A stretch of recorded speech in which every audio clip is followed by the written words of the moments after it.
دنیا کی ہر چیز کی کوئی نہ کوئی قیمت ہوتی ہے۔ وقت، جگہ اور مارکیٹ اس کی قیمت لگاتے ہیں، لیکن انسان دنیا کی وہ واحد چیز ہے جو اپنی قیمت خود لگاتا ہے، جو اپنی قیمت خود بناتا ہے۔ انسان سمجھتا ہے کہ شاید وہ قیمتی ہے، شاید دنیا اس کی قیمت دے گی، لیکن یاد رکھنا، قیمت جب بھی لگتی ہے انسان کی صلاحیت کی لگتی ہے، انسان کی قابلیت کی لگتی ہے، انسان کے کام کی قیمت لگتی ہے۔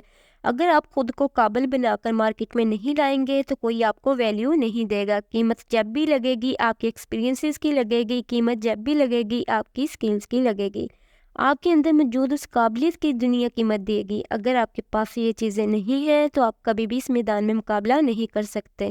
انسان سمجھتا ہے شاید وہ قیمتی ہے، لیکن قیمتی انسان کا کردار ہوتا ہے، اس کا معیار ہوتا ہے، اس کی قابلیت ہوتی ہے۔ ہاں، ایک بات یاد رکھنا کہ شاید دنیا یہ سوچ رہی ہے کہ اس کے پاس سکلز ہیں، ایکسپیرینسز ہیں تو مارکیٹ میں آ کر چھا جائیں گی، لیکن یاد رکھنا ایکسپیرینس اور سکلز کے ساتھ ساتھ کردار اور معیار کی قیمتوں پر پورا اترنا ہے۔ دنیا اس کی قیمت دیتی ہے۔ اگر آپ کے پاس ایک سوچ، ایک نظریہ، ایک کردار اور اخلاق ہے، پھر دنیا آپ کی قیمت دے گی، کیونکہ ایکسپیرینس اور سکلز والے اس دنیا میں لاکھوں کروڑوں پھر رہے ہیں جن کے پاس کچھ بھی نہیں ہے۔ شاید وہ سمجھ رہے تھے کہ دنیا ان کی قیمت دے گی، ہمارے سکلز کی قیمت دے گی، ہمارے ایکسپیرینسز کی قیمت دے گی، لیکن کمپنی اور دنیا جب بھی کسی کو ہائر کرتے ہیں تو سکلز اور ایکسپیرینس کے ساتھ ساتھ اس کے کردار، اس کے معیار، اس کے نظریے، اس کی سوچ کو سب سے زیادہ پرکھتے ہیں۔ میں پچھلے دنوں ایک ویڈیو دیکھ رہی تھی کہ کچھ لڑکے کسی کمپنی میں انٹرویو دینے جاتے ہیں۔ جب انٹرویو دینے جاتے ہیں تو اسی سنا میں ایک لڑکا کہتا ہے کہ تمہاری باری بعد میں ہے، تم اپنی ٹائم مجھے کچھ دیر کے لیے دے دو، میں اندر لگا کر چلا جاتا ہوں، واپسی پر آ کر میں تمہیں دے دوں گا۔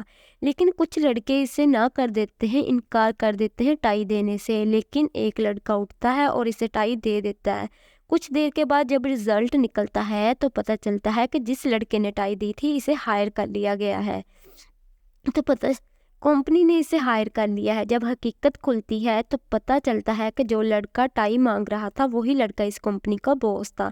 وہ بیہیویئر ٹیسٹ کرنے کے لیے باہر آیا تھا لڑکوں کا، اور جس لڑکے نے اسے ٹائی دی تھی اس کے پاس سکلز بھی تھی، ایکسپیرینس بھی تھا، لیکن اس کا کردار اسے جتوا گیا تھا۔ اس کا کردار اس کی سلیکشن کا سب سے بڑا سبب بن چکا تھا۔ باقی سب کے پاس بھی سکلز تھی، ایکسپیرینس تھا، ڈگریاں تھی، لیکن کردار کی کمی کی وجہ سے آج وہ وہاں پر فیل ہو چکے تھے۔ اگر آپ سکلی ہیں، ایکسپیرینسیبل ہیں تو یاد رکھنا اپنے اندر کردار اور معیار بھی پیدا کرنا، یہی چیزیں تمہاری قیمت بڑھا دیں گی۔